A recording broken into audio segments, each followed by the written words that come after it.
Pemandu karaoke di Batang dianiaya pacar hingga tewas karena tolak ajakan nikah. Penganiayaan berujung kematian terjadi di Kabupaten Batang, Jawa Tengah.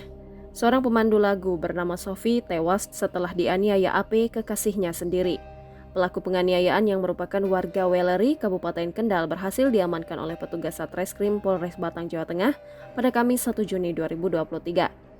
Penganiayaan mengakibatkan Sofi mengalami luka parah di bagian perut, kepala, tangan, dan kaki yang akhirnya tewas saat mendapat perawatan medis di RSUD Limpung.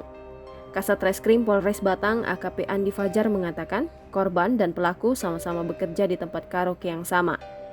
Sebelum kejadian, AP meminta Sofi bersedia dinikahi namun korban menolak yang berujung penganiayaan.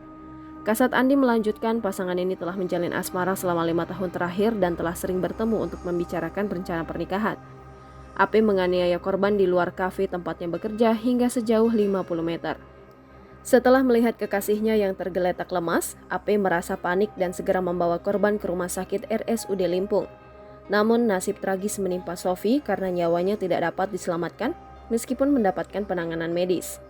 Jenazah Sofi sedang menjalani otopsi di RSUD Kalisari, Batang sebagai bagian dari proses penyelidikan yang sedang berlangsung. Barang bukti yang disita antara lain 1 bilah parang, 1 botol bekas minuman keras AO botol kecil, dan rekaman CCTV.